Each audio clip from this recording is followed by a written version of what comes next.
نبينا محمد وعلى آله وصحبه أجمعين، أما بعد، فيقول الله جل شأنه في تنزيله الحكيم بعد أعوذ بالله السميع العليم من الشيطان الرجيم.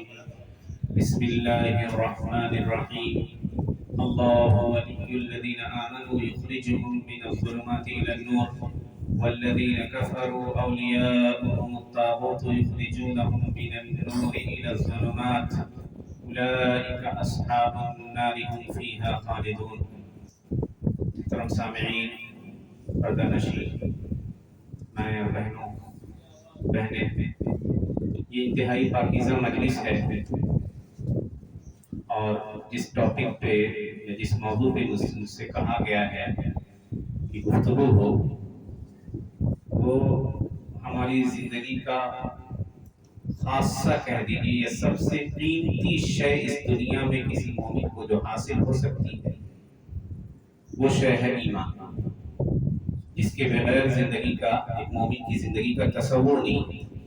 چنانچہ حضرت عبداللہ بن مسعود رضی اللہ عنہ کا ایک اثر آتا ہے، انہوں نے فرمایا ان اللہ یعطی المال من یحب ومن لا یحب، اللہ مال جسے چاہتا ہے، جس سے محبت کرتا ہے اور جس سے محبت نہیں کرتا ہے، سب کو دیتا ہے۔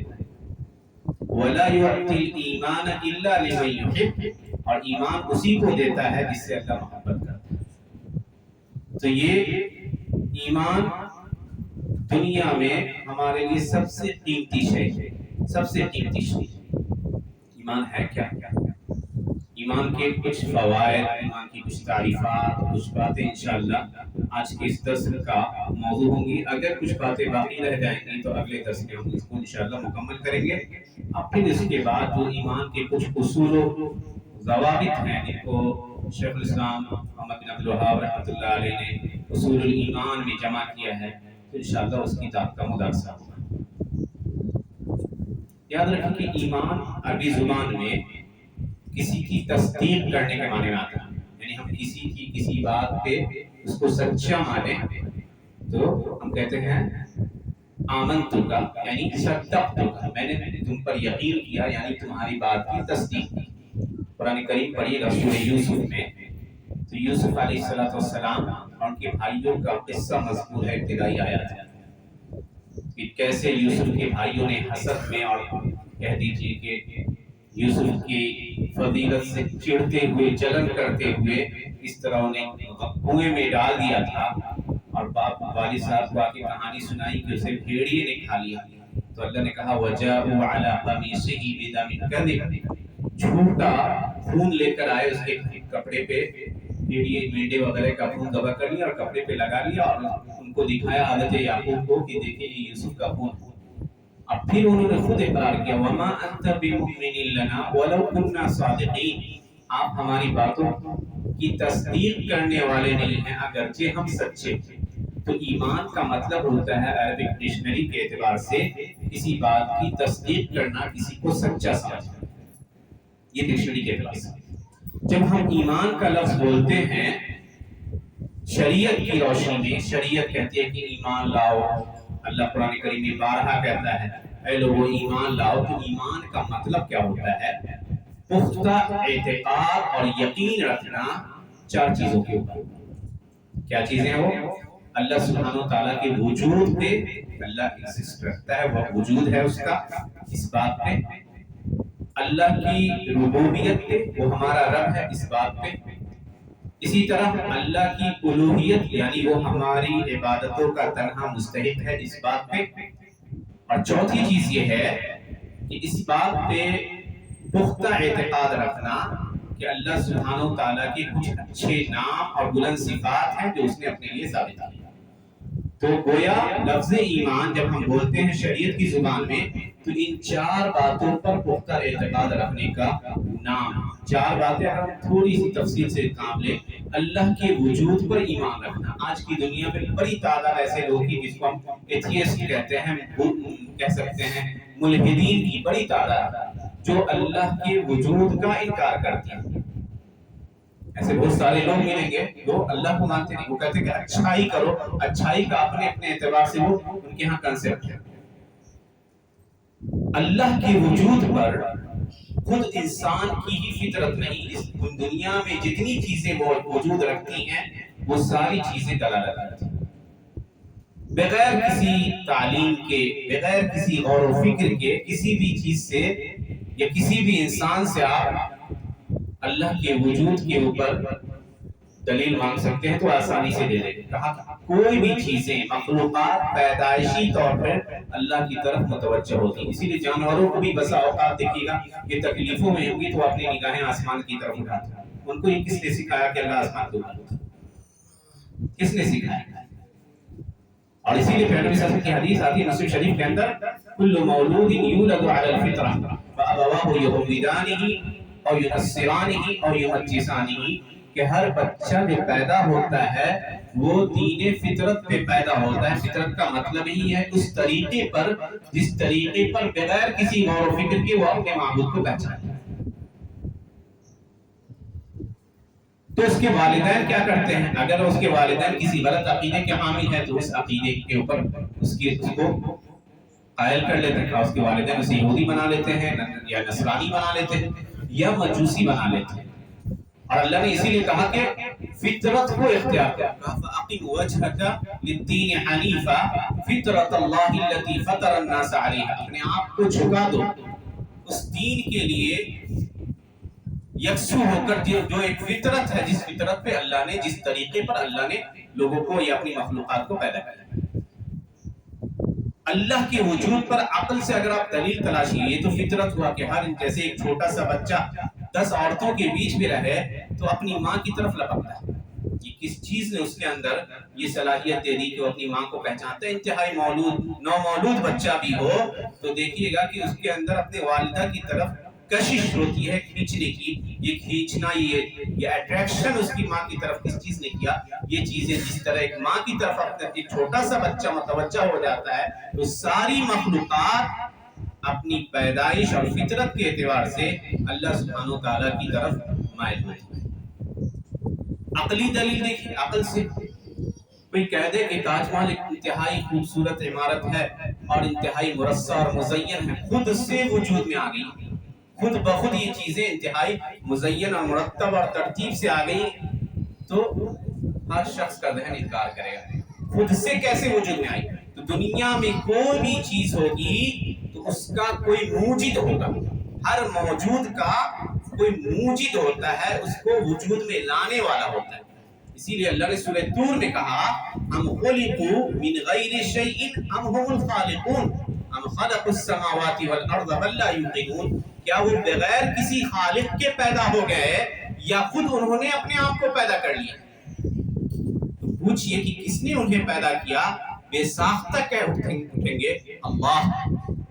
تو عقل سے بھی اگر یہ بات ہم اگر پوچھیں کسی سے، عقلی دلیل بھی کہ انتہائی مزین اور مرصع اور ایک آرڈر اور ترتیب میں جو یہ کائنات کا سسٹم چل رہا ہے، اس کو بغیر کسی خالق کے کس نے اس ترتیب میں لا کھڑا کیا کہ یہ ستارے یا کہکشائیں آپس میں ٹکراتی نہیں ہیں، یہ سورج اپنے مدار میں ہے، آربٹ میں ہے، چاند اپنے مدار میں ہے، زمین اپنے مدار میں گھوم رہی ہے۔ یہ ساری چیزوں کی ترتیب، اور اللہ نے قرآن میں کئی جگہ کہا کل فی فلک یسبحون، سب اپنے اپنے دائرے میں تیر رہے ہیں۔ ایسا نہیں ہوتا کہ کوئی کسی سے ٹکرا جائے۔ سنتے ہیں کہ اسٹرائڈ ٹکرانے والا زمین سے، عموماً اللہ سبحانہ تعالیٰ کی کمال عدل دیکھ لیجئے کہ عموماً وہ چیزیں جا کے سمندر میں جا کے کرتی ہیں یا ایسی جگہوں پہ جہاں مخلوقات نہیں بستی۔ یہ اللہ کی کمال حکمت ہے کہ اس نے ایک سسٹم کے تحت اس کائنات کو پیدا کیا اور اس میں غور و فکر کرنے کی دعوت دیتا ہے۔ یہ چیزیں اللہ کے وجود پر دلالت کرتی ہیں۔ تو ایمان کے مقتضیات میں سے، تقاضوں میں سے پہلی چیز یہ ہے کہ اللہ کے موجود ہونے پر ایمان رکھا جائے کہ اللہ سبحانہ وتعالی موجود ہے، اور اس کی موجودگی کے دلائل ابھی شاعر کہتا ہے وَفِي كُلِّ شَيْءٍ لَهُ آیَةٌ تَدُلُّ عَلَىٰ أَنَّهُ وَاحِدٌ، کہ ہر چیز میں اس کی ایک نشانی ہے جو اس کے تنہا موجود ہونے کے اوپر، وحدانیت کے اوپر دلالت کرتی ہے۔ ہر چیز، یہ راتوں کا آنا، دن کا جانا، قُلْ أَرَأَيْتُمْ إِنْ جَعَلَ اللَّهُ عَلَيْكُمُ اللَّيْلَ سَرْمَدًا إِلَىٰ يَوْمِ الْقِيَامَةِ مَنْ إِلَٰهٌ غَيْرُ اللَّهِ يَأْتِيكُمْ بِضِيَاءٍ أَفَلَا تَسْمَعُونَ، کہہ دیجئے کہ صرف رات ہی رات اللہ رکھتا تو کون ہے اللہ کے علاوہ معبود برحق جو روشنی لے کر آ جاتا۔ تو یہ ساری چیزیں، کائنات کا جو نظام ہے، وہ اللہ سبحانہ تعالیٰ کے وجود پر دلالت کرتا ہے۔ اس کے بعد ایمان کے مقتضیات میں سے دوسرا تقاضا یہ ہے کہ ہم اللہ سبحانہ تعالیٰ کی ربوبیت پر ایمان لائیں۔ ربوبیت کیا ہے؟ یعنی اللہ ہمارا رب ہے، اور جب ہم رب بولتے ہیں تو یہ رب 3 معانی کو شامل ہوتا ہے۔ رب وہی ہوگا جو پیدا کرنے کی صلاحیت رکھتا ہے، اور پیدا کرنے کی صلاحیت اسی کے اندر ہوگی جو مالک ہے چیزوں کا، اور پھر پیدا کرنے کے بعد بیکار ہی نہیں چھوڑ دیتا بلکہ ہمارے سارے کاموں کی تدبیر کرتا ہے۔ کیا چیز ہمارے لیے اچھی ہے وہ ہم سے زیادہ جانتا ہے، تو ہم ایک چیز کے پیچھے دیوانے کی وار بھاگتے رہتے ہیں کہ وہ چیز ہمیں حاصل ہو جائے، اللہ ہم سے دور کرتا ہے اس چیز کو۔ نہیں، ابھی یہ تمہارے لیے مناسب نہیں، ہو سکتا ہے کہ تم صبر کرو تو اس سے اچھی چیز تمہارے لیے ہم میسر کریں۔ تو اللہ جس طرح ہمارے کاموں کی تدبیر میں لگا رہتا ہے، اگر بندہ اس چیز کو جان لے تو علماء نے لکھا ہے کہ جس طرح نمک پگھل جاتا ہے، کہ اللہ کی محبت کے جذبے سے سرشار ہو کر انسان پگھل جائے کہ اللہ اس کے لیے کتنی تدبیریں کر رہا ہے، اس کی بھلائی کے لیے، اس کے خیر کے لیے۔ یہ دوسرا مفہوم ہے ایمان کے تقاضوں میں سے کہ اللہ کے رب ہونے کا اقرار کیا جائے۔ اللہ نے کہا الا لہ الخلق والامر، اللہ ہی کے ہاتھ میں ہے مخلوق کے سارے معاملات، پیدا کرنے کا کام بھی اور سارے کائنات کے چلانے کا معاملہ بھی۔ تو یہاں پہ ایک عقیدہ جو اکثر بہت سارے مسلمانوں میں پھیل گیا ہے کہ کائنات کے چلانے میں، اس دنیا کے چلانے میں اللہ کے کچھ مددگار ہیں، اللہ کو کسی کی مدد کی ضرورت نہیں۔ اب انہوں نے نئے نئے نام دے رکھے، کسی کو کہا کہ قطب ہے، 4 قطب ہے، کسی نے کہا ابدال ہے، کسی نے کہا غوث ہے۔ نعوذ باللہ، اللہ کو کسی کی مدد کی ضرورت نہیں۔ اللہ نے کہا سورہ سبا میں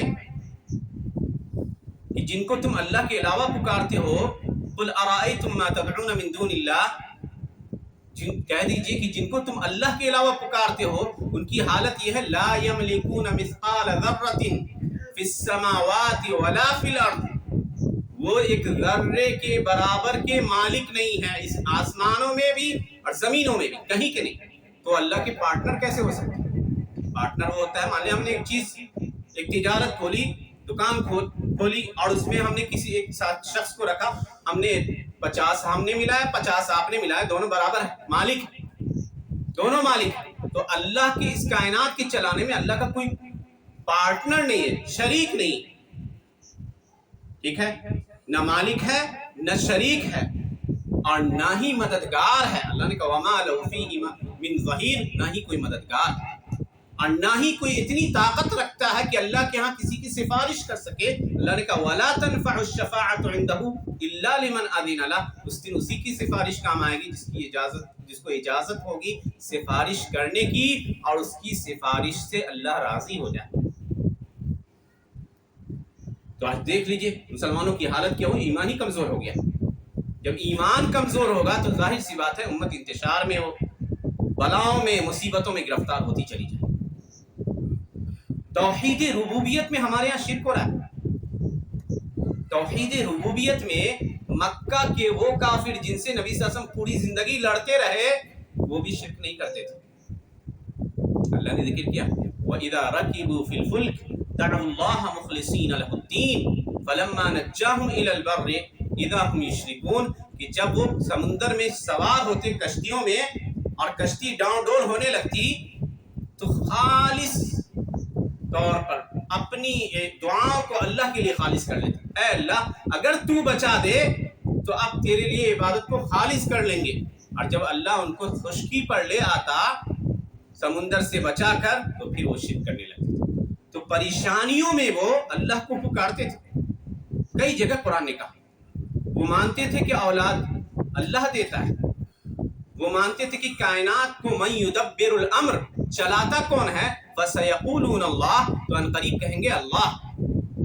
وہ یہ بھی عقیدہ رکھتے تھے بارش برسانا، پیدا کرنا، چیزوں کی ملکیت، یہ سارے کام وہ اللہ کے لیے مانتے تھے۔ اور ہمارے یہاں حالت یہ ہے کہ شرک اتنا گہرا ہو چکا ہے یا اتنا شدید ہو چکا ہے کہ اس چیپٹر میں بھی امت کا تقریباً کہہ دیجیے 30 سے 40% ایسا طبقہ ہے جو شرک میں ملوث ہے، بہتا چلا جائے گا۔ تو ایسی امت کی مدد اللہ کیسے کرے گا جو مشرکین مکہ سے بھی بدتر ہو؟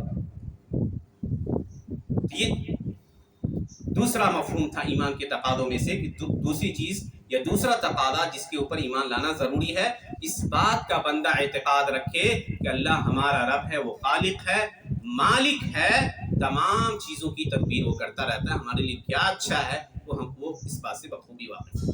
اور تیسری چیز اللہ کے معبود ہونے پر یقین رکھا جائے کہ اللہ ہماری عبادتوں کا تنہا مستحق ہے۔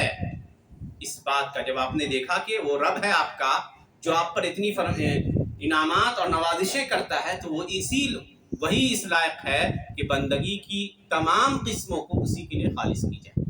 چنانچہ اللہ کا وَإِلَٰهُكُمْ إِلَٰهٌ وَاحِدٌ لَا إِلَٰهَ إِلَّا هُوَ الرَّحْمَٰنُ الرَّحِيمُ، تمہارا معبود تنہا معبود ہے، اس کے علاوہ کوئی معبود برحق نہیں، وہ رحمان اور رحیم، بڑا رحم کرنے والا، انتہائی مہربان۔ اس مفہوم کو کئی جگہ اللہ نے کہا، وقال اللہ لا تتخذوا الہین اثنین، اللہ نے کہا کہ دو معبود مت بناؤ، انما هو الہ واحد، ایک ہی معبود ہے۔ اور معبود کیسے ہے کسی؟ شیخ الاسلام ابن تیمیہ نے لکھا ہے کہ معبود وہ ذات ہے، الہ یا اللہ کا مطلب ہی ہوتا ہے جس ذات کی محبت میں دل سرشار ہو جائے، جس کے سامنے دل جھک جائے، جس سے حد درجہ محبت رکھے، جس کے ذکر سے اور قرب سے سکون حاصل کرے، اپنی ساری پریشانیوں میں اسی کی طرف پلٹے، اپنی ساری مصلحتوں میں اسی پر بھروسہ کرے۔ کہا الہ اور اللہ وہ ہوتا ہے جس کے اندر یہ خوبیاں پائی جاتی ہیں۔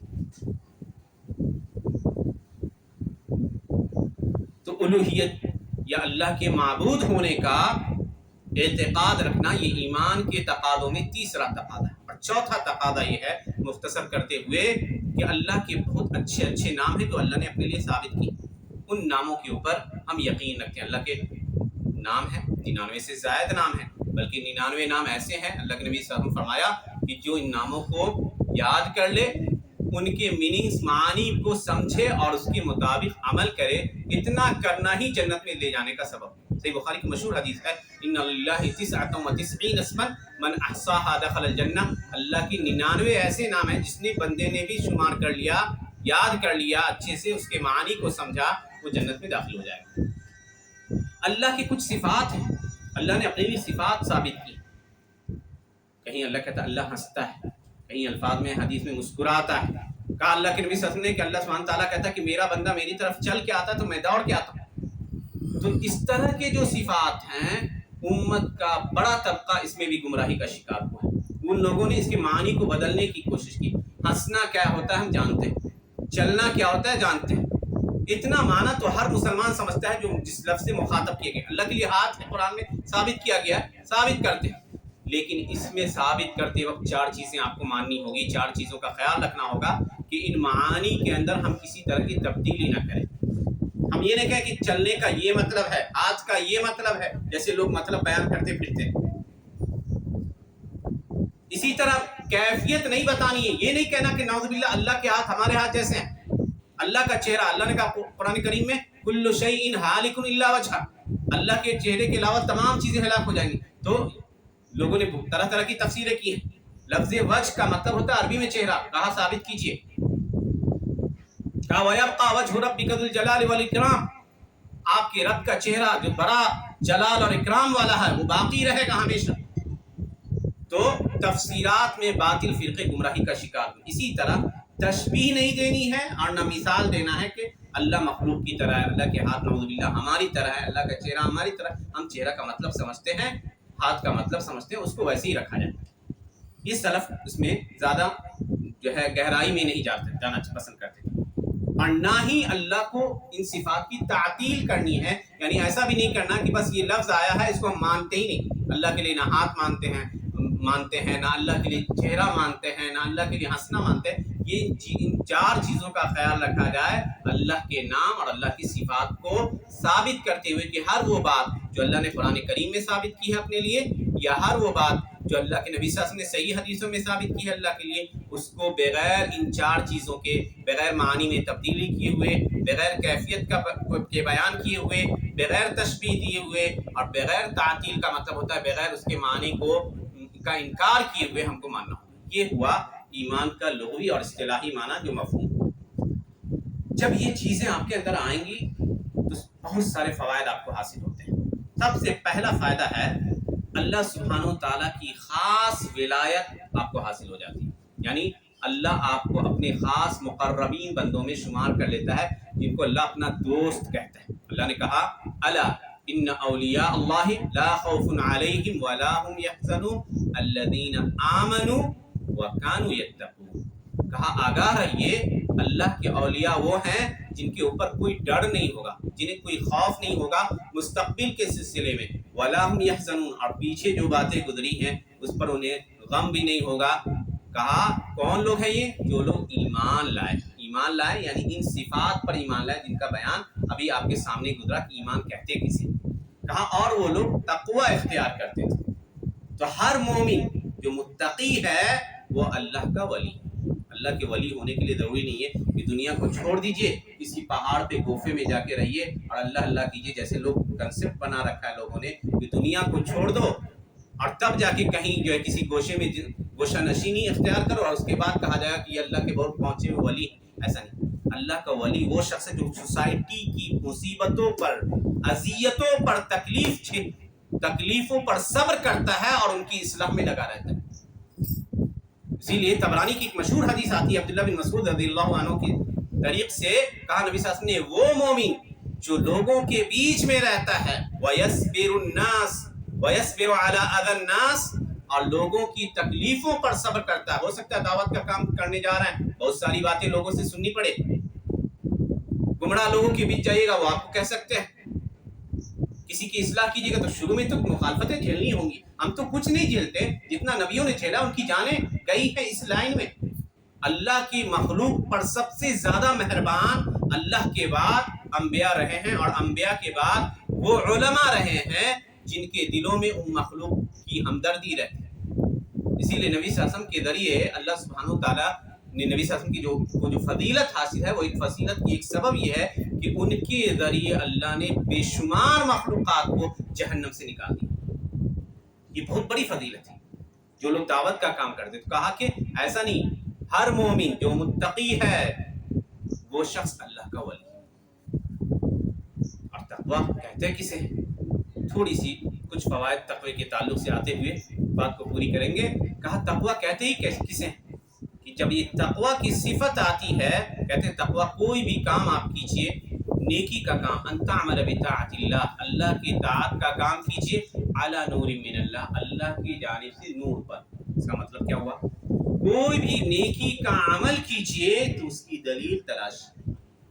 کیا یہ کام شریعت نے اس کو نیکی میں شمار کیا یا نہیں؟ ایسا نہیں جو ہمارے ہاں بہت سارے لوگوں کو دیکھا جاتا ہے کہ کوئی چیز انہیں پسند آئی تو اس کو انہوں نے شریعت کا نام دے دیا، بہت اچھی چیز ہے تو ہم کیوں نہ اسے شریعت کا حصہ بنا لیں؟ نہیں بنا سکتے۔ ہمارے حق میں یہ پاور نہیں، ہمارے ہاتھ میں کہ ہم ہر اچھی چیز کو یا جو ہمیں اچھی بات لگے اس کو دین بنا دیں، یہ ہم نہیں کر سکتے۔ دین کمپلیٹ ہے، اللہ نے کہہ دیا الیوم اکملت لکم دینکم واتممت علیکم نعمتی، ہم نے تمہارا دین مکمل کر دیا۔ تو دین میں اپنی جانب سے کوئی بات نہیں گھسا سکتے۔ حضرت عبداللہ بن عمر اور ابن مسعود نے کہا کل بدعت ضلالہ وان رآها الناس حسنہ، ہر بدعت، ہر نئی چیز دین میں گمراہی ہے اگرچہ لوگ اس کو اچھا سمجھیں۔ تو آپ کوئی بھی نیکی کرتے ہیں تو آپ کے پاس اس کام کی دلیل ہونی چاہیے کتاب و سنت سے، کہ اللہ کے نبی صلی اللہ علیہ وسلم نے کہی یہ بات یا قرآن کریم میں وہ بات ہے جو اہل سنت کے دلیل ادلہ ہے۔ یا اگر آپ اللہ کی معصیت کو چھوڑتے ہیں اور نیکی کرتے ہیں طاعت کے کام کو، تو علم کے ساتھ ساتھ کہتے ہیں ترجو ثواب اللہ، اللہ سے ثواب کی امید بھی رکھتے ہیں۔ اور جب برائی کے کام کو چھوڑتے ہیں علی نور من اللہ، اللہ نے حرام کیا اس لیے چھوڑ رہے ہیں۔ تخاف عقاب اللہ، اللہ کی سزا سے ڈرتے بھی ہیں۔ تو یہ جب یہ چیزیں آئیں گی تو تقویٰ آپ کے اندر آ جائے گا، یعنی کوئی بھی عمل کیجیے گا تو اس کی دلیل طلب کیجیے گا، اور جب اس کام کو کیجیے گا تو اللہ سے ثواب کی امید رکھیے گا۔ کوئی بھی گناہ کا کام چھوڑیے گا تو دلیل کی روشنی میں چھوڑیے گا اور اللہ کے عذاب سے ڈرتے ہوئے چھوڑیے گا۔ اگر یہ کیفیت آپ کے اندر آتی ہے تو تقویٰ آپ کے اندر آ جاتا ہے، اور یہ صفت آئے گی تو سمجھیے کہ زندگی کی سب سے کہہ دیجئے کہ بہترین نعمت آپ کو حاصل ہو جاتی ہے۔ اللہ نے بہت سارے فوائد قرآن کریم میں ذکر کیے، کچھ فوائد سرسری طور پہ آپ کے سامنے بیان کی جائیں۔ پہلا فائدہ جو انسان کی زندگی میں اللہ کے تقوی سے پیدا ہوتا ہے کہ اس کی اللہ سبحانہ و تعالیٰ اس کی وجہ سے ہر تنگی اور پریشانیوں سے آپ کو نکال لیتا ہے۔ کبھی بھی پریشانیوں میں گرے تو مومن اپنے رب سے سرگوشی کرتا ہے، کہتے ہیں دنیا سے کٹ چھٹ کے پریشانیوں میں وہ تنہائی اختیار کرتا ہے، اللہ سے مناجات کرتا ہے اور اپنی تکلیفوں کا اظہار اللہ کے سامنے کرتا ہے۔ اللہ نے کہا وَمَن يَتَّقِ اللَّهَ يَرْزُقْهُ يَجْعَلْ لَهُ مَخْرَجًا وَيَرْزُقْهُ مِنْ حَيْثُ لَا يَحْتَسِبُ۔ جو اللہ کا تقوی اختیار کرے گا، جو ان صفات کا حامل ہوگا، اللہ اس کے لیے کشادگی کی راہیں پیدا کر دے۔ بزنس میں پریشان ہے، اولاد کے مستقبل کے لیے پریشان ہے، یا زندگی کے کسی بھی حصے میں پریشان ہے، تو آپ صدق دل سے سچائی کے ساتھ اللہ کی ذات پر یقین رکھتے ہوئے اور جلد بازی نہیں کیجیے، جلد بازی نہیں کیجیے۔ یہ نہیں کہ اللہ کو سے مانگا اللہ نے نہیں دیا چھوڑ دیا، نہیں، اللہ آپ کا صبر دیکھنا چاہتا ہے، آپ کی التجا اس کو پسند ہے۔ بندہ جتنا اپنے آپ کو اللہ کے سامنے جھکا لے، روئے گر گرائے، عاجزی اختیار کرے، یہ بندہ کمال کو پہنچتا ہے۔ جھکنے سے کمال آتا ہے اللہ کے ہاں۔ مخلوق کے ہاں جھکیے گا تو آپ کو ذلیل سمجھے گا، لوگوں کے سامنے جھکیے گا تو آپ کو کمتر سمجھے گا، لیکن اللہ کے سامنے جھکیے گا تو اللہ آپ کو بلند کرتا چلا جائے گا۔ تو اللہ کو یہ صفت پسند ہے کہ بندہ اس کے سامنے اپنی التجائیں رکھے، روئے گر گرائے، کہے کہ آپ کوئی طاقت نہیں، لا حول ولا قوت، میرے اندر کوئی طاقت اور قوت نہیں ہے کہ اس مسئلے کو حل کر سکوں سوائے آپ کی مدد کے۔ تو جب یہ چیزیں ہوں گی تو پھر اللہ سبحانہ و تعالیٰ کی نوازشیں شروع ہو جاتی ہے، کہ ایسی راہوں سے اللہ مدد کرے گا جہاں سے امید بھی نہیں ہوتی ہے، اور ایسی جگہوں سے روزی دے گا۔ اور روزی کا مفہوم ہمارے یہاں صرف مال کے لیے ہوتا ہے، نہیں، روزی صحت بھی ہے، روزی ایمان بھی ہے، روزی نیک اولاد بھی ہے، روزی پاکیزہ بیوی بھی ہے، روزی اچھے پڑوسی بھی ہیں، روزی امن و عافیت بھی ہے۔ تو روزی کا کنسپٹ جو صرف مال کے بارے میں ہمارے یہاں غلط ہے۔ رزق عربی میں ان سارے معنی میں استعمال ہوتا ہے کہ اللہ آپ کو رزق سے نوازے، تو رزق میں سب سے اہم روزی ایمان کی روزی، امن و عافیت کی روزی ہے۔ گھر میں ایک پاکیزہ ماحول کی اگر قائم ہے تو یہ بھی سمجھیے اللہ کا بڑا احسان ہے، صحت و عافیت سے ہے بڑا احسان ہے، یہ بھی روزی کی قسموں میں سے۔ تو بندہ صرف مال میں کمی ہوتی ہے تو پریشان ہوتا ہے، ان چیزوں میں اگر کمی ہوتی ہے تو اس کا ذہن کبھی نہیں پھٹکتا کہ ہم اس روزی سے، اس رزق کی ان قسموں سے بھی محروم۔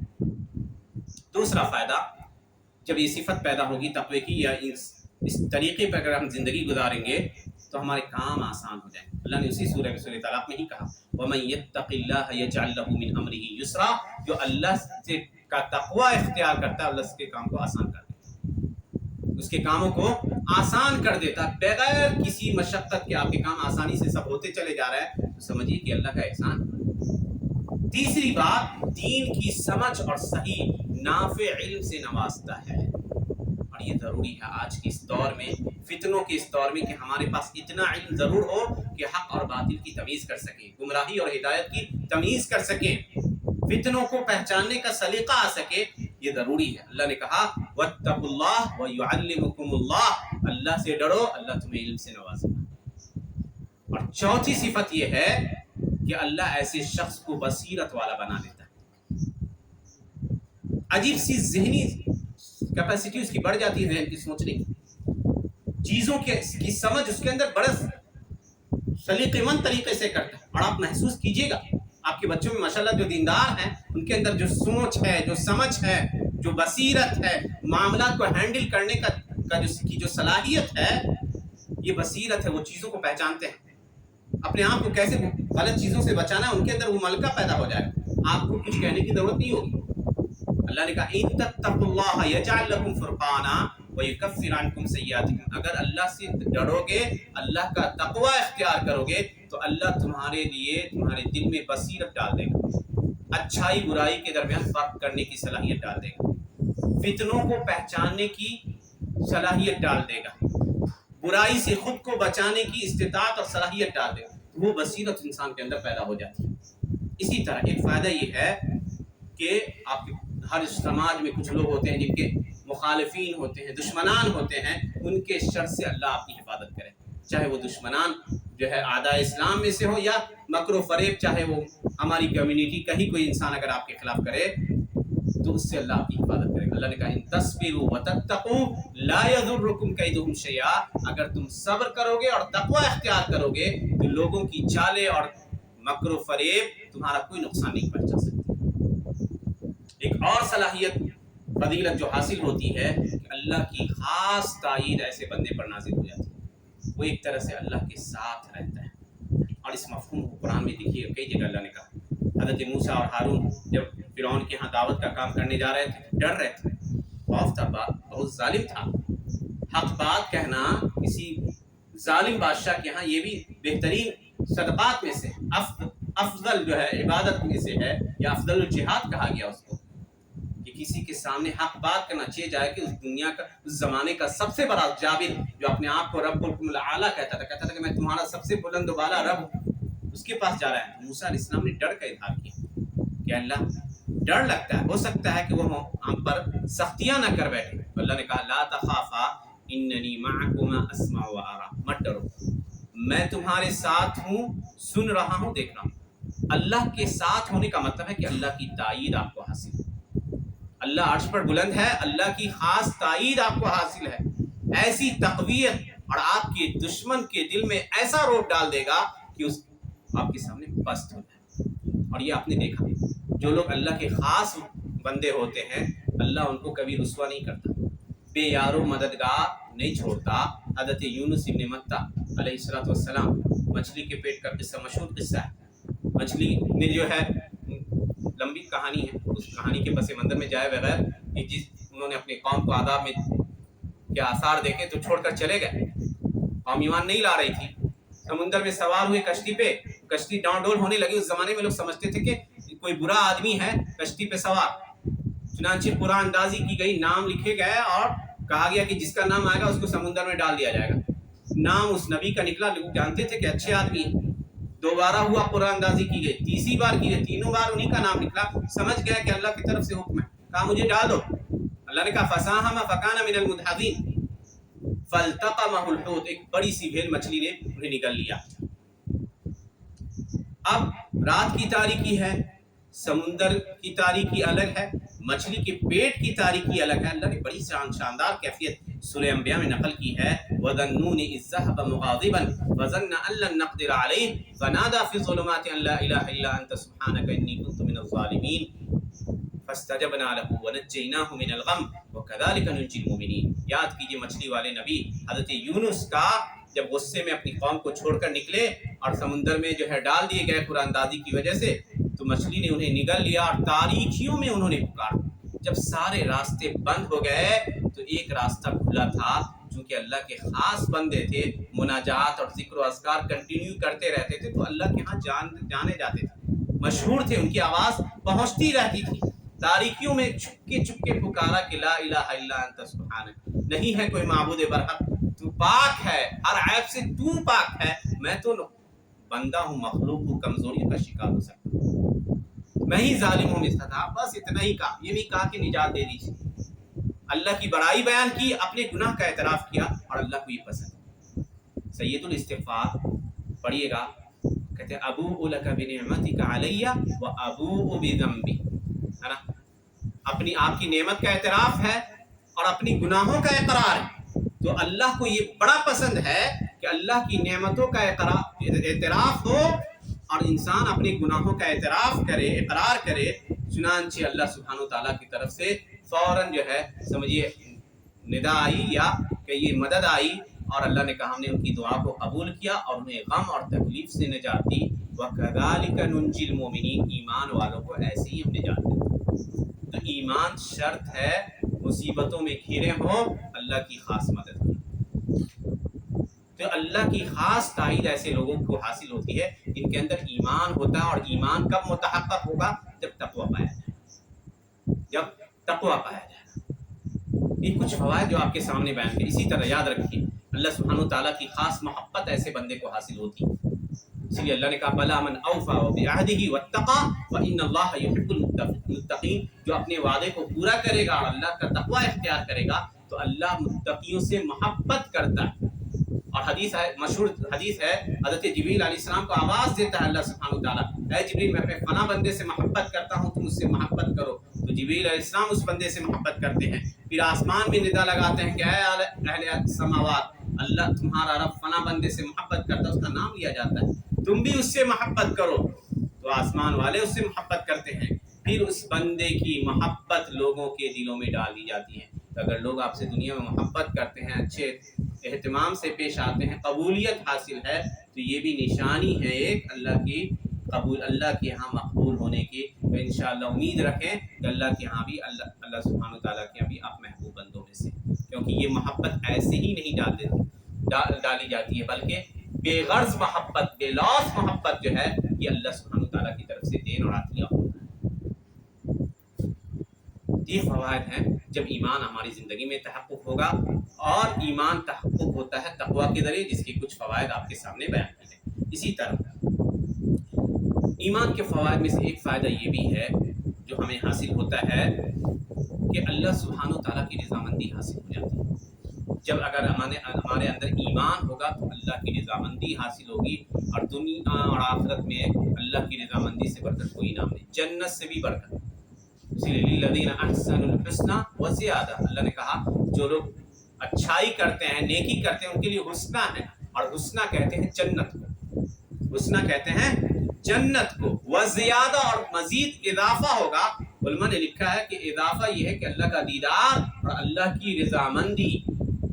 اللہ کہے گا اب میں تم سے راضی ہو گیا، جاؤ اب کبھی تم سے ناراض نہیں ہوں گا۔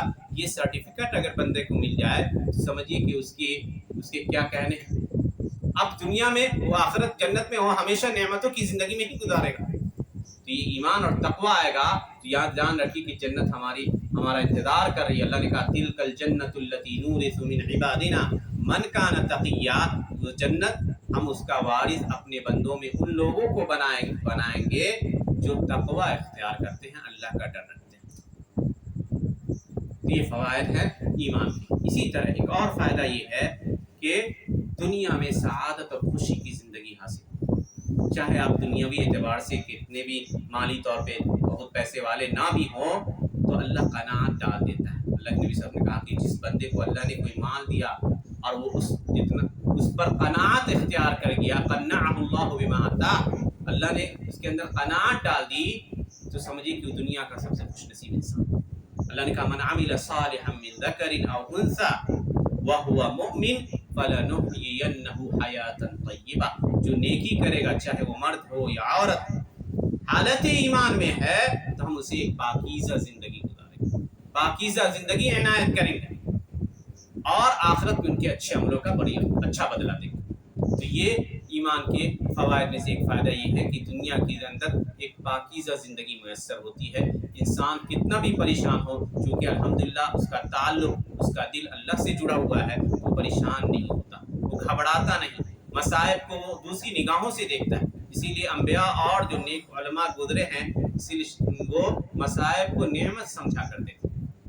شیخ الاسلام ابن تیمیہ نے لکھا کہ المصائب نعمت من نعم اللہ، یہ مصیبتیں، تکلیفیں، پریشانیاں چاہے وہ کسی بھی نوعیت کی ہو، یہ اللہ کی جانب سے انعامات ہوتے ہیں اگر انسان غور کر لے۔ کیوں؟ کیونکہ ہمیں اللہ کی طرف پلٹنے پر آمادہ کرتے ہیں۔ انسان تکلیف میں ہوتا ہے، گھبراتا ہے، دنیا کی زندگی میں اتنا مشغول تھا کہ وقت نہیں ملتا تھا اللہ کی طرف پلٹنے کا، لیکن جب تکلیف سے دو چار ہوا تو اس کے دل میں تڑپ پیدا ہوا، کسل پیدا ہوئی، اس نے دیکھا اپنے آپ کا جائزہ لے کے ہم کس حالت میں ایمان کی حالت کے اعتبار سے، تو جب یہ جائزہ لیا اس نے تو دیکھا کہ ہم کمی کے شکار، تفریط ہے، ہمارے اندر کمیاں ہیں، ان کمیوں کو دور کرنے کی کوشش کی اور اللہ کی طرف پلٹا۔ اور یہ پلٹنا اور التجائیں اللہ کو بے حد پسند ہے، جیسے کہ باتیں گزری، انتہائی پسند ہے۔ تو مصائب کبھی کبھی نعمت میں بدل جاتی ہیں جب انسان اس پہ صبر کرتا ہے اور اس پہ راضی ہوتا ہے کہ اللہ کی طرف سے ہے، کیونکہ اللہ کے نبی صلی اللہ علیہ وسلم نے فرمایا اشد الناس بلاء الانبیاء، سب سے زیادہ آزمائش اللہ سبحانہ تعالیٰ نبیوں کی لیتا ہے، پھر اس شخص کی لیتا ہے جو دین میں سب سے زیادہ مضبوط ہوتا ہے. تو دین اگر آپ کا مضبوط ہے تو آپ کی آزمائش ہوگی، چاہے وہ دشمنوں کے خوف کے ذریعے ہوگی، کبھی مال میں کمی کے ذریعے ہوگی، کبھی ہو سکتا ہے بیماریوں کے ذریعے ہوگی.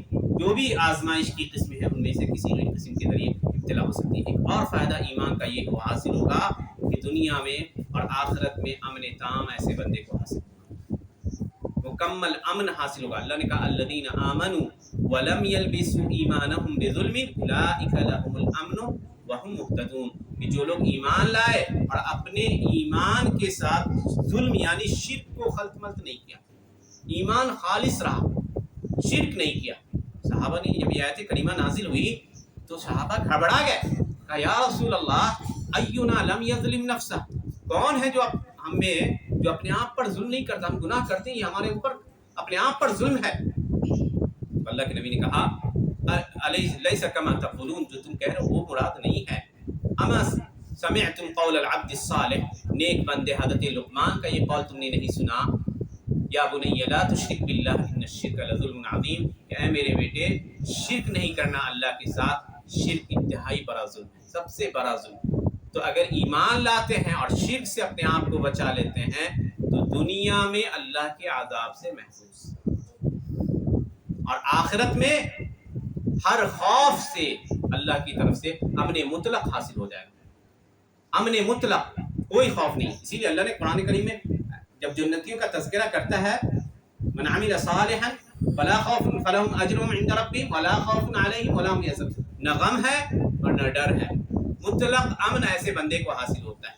تو یاد رکھیے کہ اگر شرک کی تمام قسموں سے ہم بچتے ہیں تو دنیا میں بھی اللہ کے عذاب سے محفوظ ہیں، اور آخرت میں جہنم میں جانے سے یا کسی بھی طرح کے غم اور خوف سے ہمیں حفاظت اور نجات کی گارنٹی حاصل ہے. اسی طرح ایسے لوگوں کو اللہ بشارت دیتا ہے جو ایمان کی نعمت سے سرشار ہوتے ہیں. اللہ نے کہا وبشر المؤمنین، مومنوں کو بشارت دے دیجیے جن کے اندر ایمان ہے، جن کے اندر ایمان ہے. اور کہیں پہ ایمان کے ساتھ اعمال کا بھی تذکرہ کیا ہے. تو یاد رکھیے کہ ایمان اعمال کا تقاضا کرتا ہے. ایسا نہیں ہے کہ ایمان کا مطلب صرف یہ ہے کہ لا الہ الا اللہ کہہ دیا جائے تو ہم اب اعمال سے مکت ہو گئے ہیں، فری ہو گئے ہیں، ایسا نہیں. ایمان اور عمل ایک دوسرے کے لیے مقرون ہے. اسی لیے کہا گیا حتف العلم العمل ان اجابہ الا ارتحل، کہ علم نے عمل کو آواز دی. تو کوئی بھی اگر علم اور ایمان، ہم کوئی بھی جانکاری شریعت کی حاصل کرتے ہیں تو یہ اس جانکاری یا علم اس بات کا تقاضا کرتا ہے کہ اس پر عمل کریں، چاہے وہ نماز کی صورت میں ہو، زکوٰۃ کا باب ہو، روزہ ہو، یعنی جو بھی افعال ہم کر رہے ہیں، یا بچنے کی چیزیں ہوں، حرام مال سے بچنا ہے، گناہ کی جو بھی اقسام ہیں ان سے بچنے کی کوشش حتی الامکان ہونی چاہیے. جتنا ہم بچیں گے ظلم کی ان قسموں سے، گناہوں کی ان قسموں سے، دنیا میں ہم اتنا اللہ کے عذاب سے محفوظ رہیں گے. تو یہ کچھ باتیں تھیں ایمان کے تعلق سے. انشاءاللہ اگلا جو درس ہوگا وہ ایمان کی تفصیلات پر مبنی ہوگا. پہلے اللہ پر ایمان رکھنا، اور اللہ پر ایمان رکھنے میں اور بھی تفصیلی باتیں آئیں گی، کچھ احادیث آئیں گی جن کی تشریح انشاءاللہ ہوگی اصول الایمان کتاب کی روشنی میں. وآخر دعوانا الحمد للہ رب العالمین، صلی اللہ علی نبینا محمد وعلی آلہ وصحبہ اجمعین.